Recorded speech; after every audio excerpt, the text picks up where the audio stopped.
আসসালামু আলাইকুম। আবারও ইলিশ মাছ পাঠানো হচ্ছে ভারতে এবং উপদেষ্টা ফরিদ আক্তার বলছেন যে এটি চাপে নয়, বরং ধর্মীয় সম্প্রীতি বজায় রাখার জন্য এটি করা হচ্ছে এবং অনুরোধে ভারতে ইলিশ মাছ পাঠানো হচ্ছে।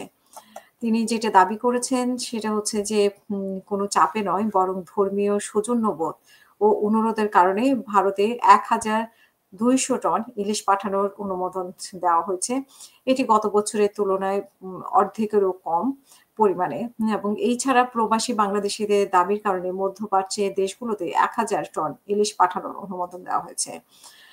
উনি আরো বলেন যে গত বছর আমরা ভারতে ইলিশ রপ্তানি করেছি ৩,০০০ টন।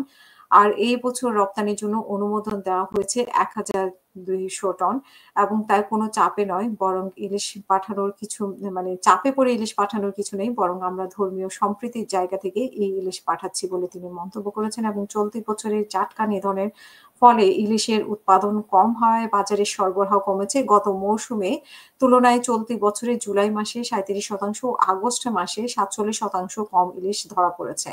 এর কারণে বাজারে ইলিশের দাম বেশি। তবে এই মাসেই দেশের কিছু জায়গায় সাশ্রয়ী মূল্যে ইলিশ বিক্রির উদ্যোগ নেওয়া হয়েছে। আসলে একদিকে বাজার মূল্য বেশি, আবার আরেকদিকে ভারতে পাঠানো এই জিনিসকে আমার মনে হয় না যে বাংলাদেশের মানুষ ভালোভাবে নিচ্ছে।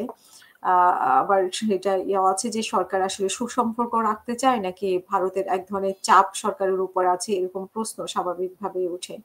আর সাংবাদিকদের প্রশ্নের জবাবে উনি বলেন যে কৃষিতে যেরকম প্রণোদনা আছে মৎস্য খাতেও তেমনি হওয়া উচিত, প্রণোদনা নেই বললেই চলে। ইতিমধ্যে বিষয়টি নিয়ে আলোচনা করা হচ্ছে এবং অন্তর্বর্তী সরকার জনকল্যাণের জন্য নানামুখী কার্যক্রম হাতে নিয়েছে। গবাদি পশু এলএসডি আ মুক্ত করতে সিরাজগঞ্জ, পাবনা, মানিকগঞ্জ সহ ৪ জেলাকে সম্পূর্ণভাবে ভ্যাকসিনের আওতায় আনা হয়েছে। এছাড়া আমরা যদি দেখি যে অনুমোদনের বিষয়টি যখন দুর্গাপূজা উপলক্ষে ভারতে ১২০০ টন ইলিশ রপ্তানির অনুমোদন দিল। সেটি দিয়েছে আ বাণিজ্য মন্ত্রণালয় থেকে অনুমোদন দেওয়া হয়েছে এবং ১,২০০ টন ইলিশ মাছ রপ্তানি করবে ভারত এবার।